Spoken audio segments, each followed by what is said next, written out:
Be be جان نے اس پر نظر ڈالنے کے بعد عزت کو جن نگاہوں سے دیکھا تھا وہ نعیم بھائی کے ساتھ باہر نکل گیا۔ انفیکٹ صبیحہ بہت ٹچی قسم کی لڑکی ہے، بظاہر جتنی کیئر فری نظر آتی ہے اتنی ہے نہیں۔ داجان کی بیماری اور ایگزامز کی ٹینشن کے علاوہ اسے داجان کے اکیلے پن اور زحا کی جدائی نے بھی خاصا ڈسٹرب کر دیا تھا۔ جانے اس کے چہرے کے تاثرات سے نعیم بھائی نے کیا سمجھا تھا کہ بے ساختہ بولے، وہ محض سر جھکا گیا تھا۔ در حقیقت حالات یہ رخ اختیار کر جائیں گے اس کے گمان میں نہ تھا۔ صبیحہ جیسی پراعتماد اور مضبوط لڑکی یوں ڈھہ جائے گی، اگر پہلے اندازہ ہوتا تو شاید وہ بہت سوچ سمجھ کر اسے ڈیل کرتا، مگر اب تو تیر کمان سے نکل چکا تھا۔ زحا بھی یہی موجود تھی۔ ایک بار اس نے بھی عزت کو دیکھا تھا، اس کی نظریں اسے بی بی جان سے مختلف نہیں لگی تھیں، وہی شاکی پن اس کی آنکھوں سے جھلکا تھا۔ تھوڑی دیر بعد مدت اور فوزیہ چلی آئی تھیں، جن سے بات کرتے پتہ چلا کہ صبیحہ قدرے ہوش میں ہے، تو وہ کسی کی بھی فکر کیے بغیر اس کے کمرے میں چلا آیا تھا۔ زحا اور دادی جان اس وقت وہاں موجود تھیں، جبکہ بابا جان اور بی بی جان صبیحہ کے والدین کے ساتھ ڈرائنگ روم میں جا بیٹھے تھے۔ دروازے پر ہلکی سی نوک کر کے وہ تیزی سے اندر داخل ہوا تو سامنے بیٹھی دادی جان کو دیکھ کر قدم سست پڑ گئے۔ السلام علیکم دادی جان۔ وہ ان کے نزدیک چلا آیا، سر جھکایا تو دادی جان نے اسے دستے شفقت سے نواز دیا تھا۔ کیسے ہو بیٹا؟ یہاں بیٹھو میرے پاس۔ اس کے چہرے سے تردد محسوس کر کے انہیں ایک عجیب سی خوشی ہوئی تھی۔ وہ پھیکی سی مسکراہٹ لبوں پر سجاتا صبیحہ پر نظر ڈالتے بیٹھ گیا تھا۔ وہ غالباً جاگ رہی تھی، مگر شدید بخار کے باعث نکاہت سے آنکھیں بند کیے لیٹی تھی۔ ٹھیک ہوں میں، آپ سنائیے کیسی ہیں؟ بس جی رہے ہیں بیٹا۔ صبیحہ نے تو سمجھو پورے گھر کو مار ڈالا ہے، ایسی بیمار تو یہ کبھی بچپن میں بھی نہیں ہوئی تھی۔ خیر خدا خیر کرے گا، ڈاکٹر نے کہا ہے اگر شام تک بخار نہ اترا تو اسے ہسپتال لے جانا پڑے گا۔ دادی جان کے لہجے سے بے انتہا تردد و تشویش جھلک رہی تھی۔ عزت نے نظر چرا لی۔ بہرحال اللہ بہتر کرے گا، تم بیٹھو بیٹا، میں ذرا مدد وغیرہ سے پوچھوں اب تک چائے کا کیا انتظام کیا؟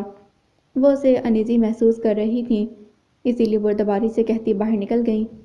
عزت نے بے ساختہ ان کو ممنونیت سے دیکھا تو پھر اٹھ کر زحا کے نزدیک والی کرسی پر آ بیٹھا۔ یہاں سے صبیحہ کا چہرہ صاف نظر آتا تھا، ورنہ مسٹرڈ بلینکٹ میں لپٹا اس کا وجود جیسے گم تھا۔ صبیحہ، زحا کے اشارے پر اس نے پکارا تو صبیحہ نے ہلکی سی جھری سے اسے دیکھا اور پھر پلکیں موند لی تھیں۔ شاید سو گئی ہے، انفیکٹ ابھی بھی میڈیسن دی ہے نا اسے؟ زحا نے عزت کے چہرے پر شدید جھنجھلاہٹ اور تعصب کا رنگ اترتے دیکھا تو بے اختیار صفائی دیتے ہوئے بولی، کیا ہو گیا ہے اسے؟ لگتا ہے میری وجہ سے۔ نہیں عزت بھائی، یہ بات نہیں۔ دراصل صبیحہ کے لیے آپ کے بتائے ہوئے حقائق بہت غیر متوقع تھے، اس لیے انہیں برداشت کرنے میں سے دقت ہو رہی ہے۔ بہت ساری باتیں ایسی ہوتی ہیں جنہیں عقلی دلائل سے سمجھایا اور سمجھا جاتا ہے۔ صبیحہ کا رسپانس اور ری ایکشن بھی اسی طرح کا معاملہ ہے جسے آپ کسی بھی زاویے سے دیکھ سکتے ہیں۔ سپنجنگ کرتے ہوئے زحا ٹھہر ٹھہر کر بولی تھی۔ عزت نے لب بھیج کر دونوں کو بغور دیکھا اور پھر بے چین ہو کر اٹھ کھڑا ہوا۔ کیا ہوا، آپ جا رہی ہیں؟ زحا بھی ساتھ اٹھ کھڑی ہوئی۔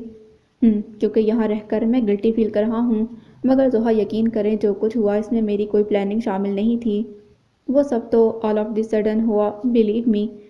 اس کا مجھے بے حد قلق ہے کہ صبیحہ نے مجھے سمجھنے کی کوشش نہیں کی۔ اندرونی احساسات اس وقت اس کے چہرے سے واضح ہو رہے تھے۔ زحا نے متاثر ہو کر اسے دیکھا۔ آپ صبیحہ کی فیلنگز کو ٹھیک سے جج نہیں کر پا رہے عزت بھائی، لڑکیاں بہت نازک دل کی ہوتی ہیں، خصوصاً شوہر کے متعلق ان کے احساسات صرف ایک لڑکی ہی سمجھ سکتی ہے۔ صبیحہ ان لوگوں میں سے ہے جو رشتے کو احساس بنا کر محبت کرتے ہیں اور پھر جب محبت کرتے ہیں تو حق بھی رکھتے ہیں اس کا اور ادراک بھی۔ زحا نے بہت کچھ جتا دیا تھا۔ عزت نے سادہ سی نظر سے اسے دیکھا۔ یہ میں اسی لیے کہہ رہی ہوں عزت بھائی کہ میں بھی ایک لڑکی ہوں، صبیحہ کی فیلنگز اچھی طرح جج کر سکتی ہوں۔ آپ بھی پلیز ساری ناراضگی دل سے نکال دیں، اس کی طرف سے میں آپ سے ایکسکیوز کرتی ہوں۔ وہ جذباتی ہے اور فضول گوئی اس نے آپ سے کوئی کی تو اس پر بھی میں بے حد شرمندہ ہوں، میرا یقین کریں، مگر یہ بھی سچ ہے کہ وہ آپ کو کسی کے ساتھ شیئر نہیں کر سکتی۔ قدرے نظر جھکائے ہوئے وہ حقیقت بیان کر رہی تھی۔ عزت کے چہرے پر اس کی باتوں کا واضح تاثر نظر آ رہا تھا۔ تو گویا صبیحہ نے آپ کو سب کچھ… پلیز عزت بھائی، آپ اس بات سے خفا مت ہوئیے گا، میں نے خود اس سے زبردستی پوچھا تھا، ورنہ وہ تو ہرگز تیار نہ تھی بتانے پر۔ زحا نے اس کے لہجے سے کچھ اور ہی سمجھا تھا، بے اختیار صفائی دینے لگی۔ میں آپ پر برہم تو نہیں، نہ ہی صبیحہ کی شکایت کی ہے زحا۔ اسے زحا کا انداز ایسا لگا کہ بلا ارادہ کہہ گیا، وہ جھیپ کر سر جھکا گئی۔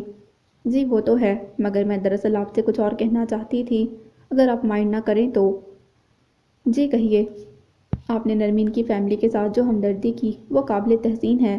بلیو می، میں اور صبیحہ خود بہت متاثر ہوئے ہیں، مگر اب جب کہ یاور انکل کی طبیعت بہتر ہو گئی ہے، آپ کو اس معاملے میں فائنل ڈیسیجن لے لینا چاہیے۔ شاید آپ کو معلوم نہ ہو، مگر یاور انکل نے نرمین کے لیے سمان بھائی کا پروپوزل قبول کر لیا ہے۔ مروب انداز میں کہتے اس نے جلدی جلدی اسے معلومات فراہم کی تو وہ کچھ متحیر رہ گیا۔ اوہ، وہ ذرا سا مسکرایا تو گویا جبھی نرمین کے چہرے پر شگفتگی اور مسرت کے گلاب کھل رہے تھے۔ کیا نرمین اور سمان کے درمیان کوئی کمٹمنٹ؟ کیا آپ کو جانتی ہیں اس متعلق؟ فرحاد سمان بھائی کے بہت قریبی دوست ہیں، ان سے سمان بھائی کبھی کچھ نہیں چھپاتے۔ البتہ نرمین کا معاملہ الگ ہے، وہ بہت ریزرو لڑکی ہے، آپ تو انہیں جانتے ہی ہیں نا، تاہم ان کے درمیان ایک خاموش کمٹمنٹ ضرور ہے۔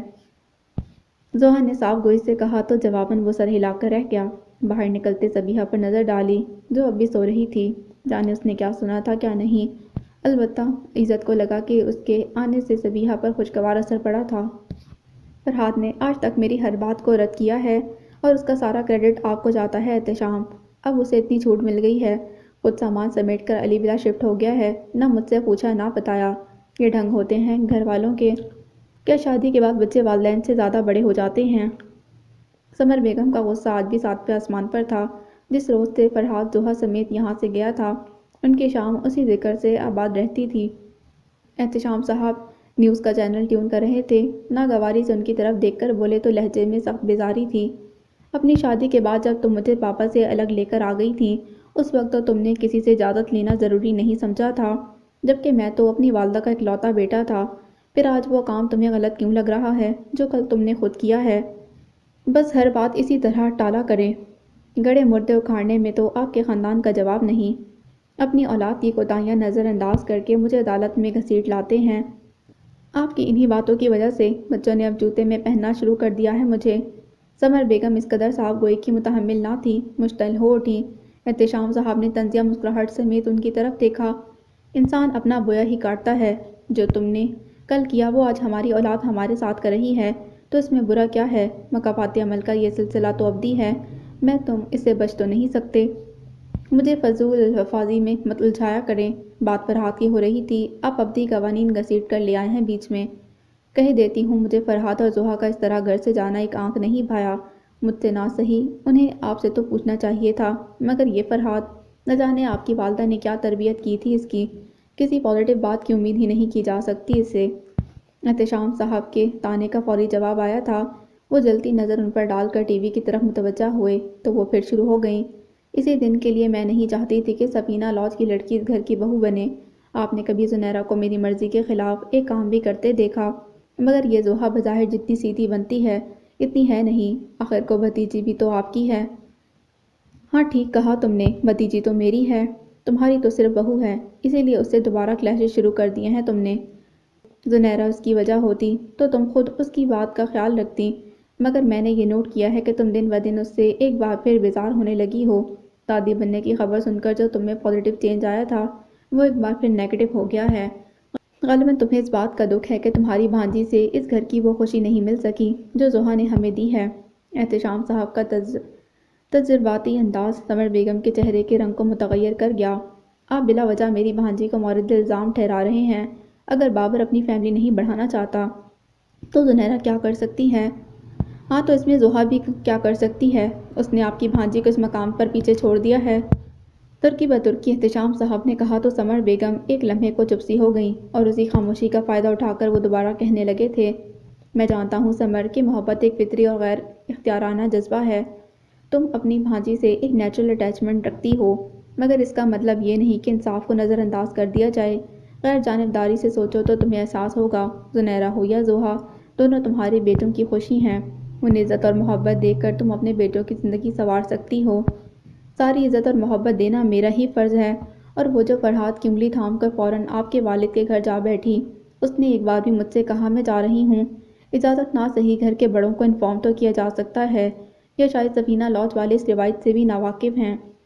احتشام صاحب کا نرم لہجہ اور پرتاثیر کلام بھی ان کے اندر کی آگ کو ٹھنڈا نہیں کر سکا تھا، وہ ہنوز طنزیہ اور تیکھے تیوروں سمیت ہم کلام تھیں۔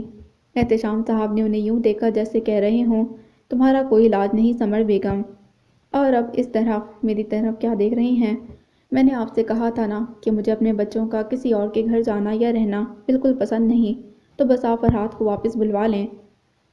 جھنجھلاہٹ سے کہتے انہیں ہٹ درمی سے فیصلہ سنا دیا تھا، جسے سن کر احتشام صاحب کی آنکھوں میں ایک دم سرخی اتر آئی۔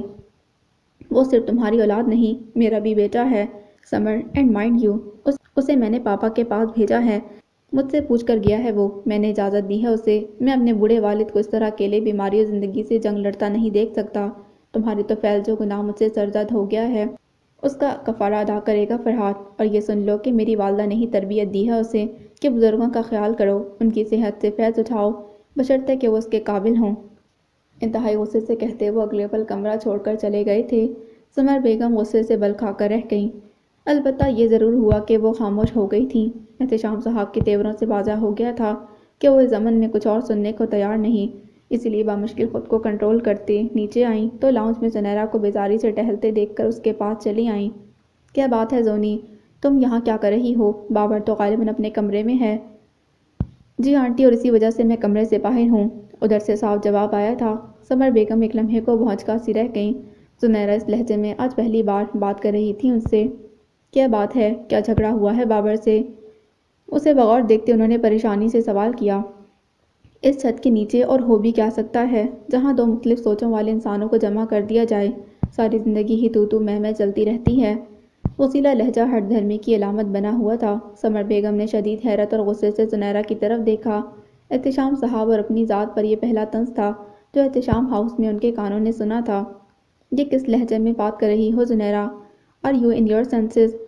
پلیز آنٹی، میں اس وقت کسی بحث کے موڈ میں نہیں، اگر میں آپ کو اپنے سینسز میں نہیں لگ رہی تو پلیز لیو می الون، چلی جائیے آپ یہاں سے۔ اور ہاں، سمجھا دیں بابر کو، انہیں اگر میری ذرا برابر بھی پرواہ ہے تو مجھے لاہور کے ٹکٹ منگوا دیں، میں ممی کے پاس جانا چاہتی ہوں ایز سون ایز پاسبل۔ اکڑے لہجے میں جس طرح اس نے سمر بیگم سے بات کی وہ بری طرح ہل کر رہ گئی تھیں۔ بابر اور زنیرہ کے درمیان بچوں کی بات کی وجہ سے جو اختلاف پیدا ہوا تھا، اس نے اب نئے نئے رنگ دکھانے شروع کر دیے تھے۔ زنیرہ کو بھی بات بات پر غصہ آنے لگا تھا، اور یہ اس کا رد عمل تھا کہ وہ اس وقت شدید بد تہذیبی کا مظاہرہ کر گئی تھی۔ سمر بیگم کتنے ہی لمحے لب بھیج کر خود کو کنٹرول کرتی رہیں، اور جب پڑھی تو احتشام صاحب سامنے ہی کھڑے تھے۔ یہ ساختہ نظر چرائی تھی سمر بیگم نے۔ گھر کے بڑے اگر ہر لمحہ برسرے پیکار رہیں تو چھوٹوں کی زبانیں یوں ہی کھل جاتی ہیں سمر۔ تم اپنی بہوؤں کو جو تربیت نادانستہ طور پر دے رہی ہو وہ اس طرح کی ہٹ دھرمی اور سرکشی کی صورت سامنے آ سکتی ہے۔ شکر کرو زوہا تمہارا ادب اور احترام کرتی ہے، جبکہ تمہارا رویہ اس کے ساتھ ہمیشہ نازیبا رہا ہے، مگر اب وقت آ گیا ہے کہ حالات اور رشتوں کی نزاکت کو سمجھو سمر، یہی تمہارے اور ہمارے حق میں بہتر ہے۔ اٹس نیور ٹو لیٹ، ابھی بھی بہت کچھ بگڑنے سے رہ گیا ہے۔ احد کی بیوی کے آنے سے پہلے اپنے گھر میں سازگار ماحول بنانا اب تمہارا کام ہے۔ ذرا دیر پہلے والے غصے کو فروغ کیے وہ بہت سنجیدگی اور جہاندیدگی سے کہہ رہے تھے۔ سمر بیگم نہ چاہتے ہوئے بھی قائل ہونے لگیں کہ ابھی چند لمحے بیشتر زنیرہ نے انہیں جس لمحے مخاطب کیا تھا اس نے ان کی جانبداری کو سخت گزند پہنچائی تھی۔ صرف زنیرہ کے مقابلے انہوں نے ہر بار زوہا کو نیچا دکھایا تھا، اسے ہر طرح سے ڈیگریڈ کیا تھا، اس کی عزت نفس کو کئی بار دھچکا لگایا تھا، مگر معلوم نہ تھا کہ وہی زنیرہ کل کو انہیں طعنے دینے لگے گی۔ آج پہلی بار انہیں احساس ہوا تھا کہ ان کے بیٹے ان کی کتنی ہی عزت کر لیں، ان کے سامنے زبان نہ کھولیں، مگر اب گھر میں بہوئیں آ چکی ہیں، سو انہیں اپنے شوہر کی عزت کرنی ہی پڑے گی، اور اسی میں ان کی اور ان کے بیٹوں کی بھلائی ہے۔ بہوؤں کو ادب کا پاس اسی وقت ہوگا جب وہ ساس کو اس کے قابل سمجھیں گی، انہیں اپنے آپ کو اس قابل بنانا ہوگا۔